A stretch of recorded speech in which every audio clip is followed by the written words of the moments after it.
Tuition থেকে বাড়ি ফেরার পথে চতুর্থ শ্রেণীর এক ছাত্রীকে রাস্তা থেকে তুলে নিয়ে গিয়ে ধর্ষণ করে খুনের অভিযোগ।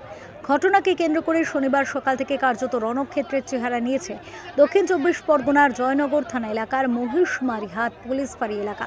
তৃণমূলের বিধায়ককে তাড়া করে সাধারণ জনতা, অপরদিকে সাংসদ প্রতিমা মণ্ডলকে জুতো দেখেন এলাকাবাসী। এমতাবস্থায় ঘটনাস্থলে গিয়েছিলেন বিজেপির অগ্নিমিত্রা পল।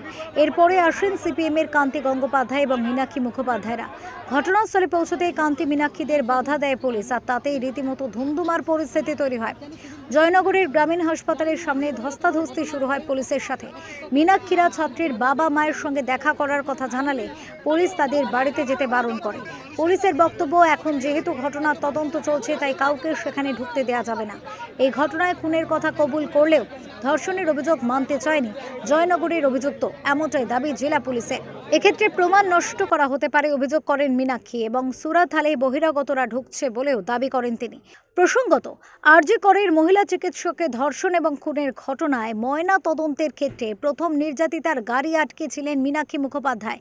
সেদিন ঘটনাস্থলে অনেক মানুষ উপস্থিত থাকায় অভিযোগও ওঠে প্রমাণ নষ্টের, আর সেই জন্যই সেই একই ঘটনা যাতে এক্ষেত্রেও না ঘটে সেটা নিয়েই পুলিশকে সতর্ক হওয়ার কথা বলেছেন বাম নেত্রী।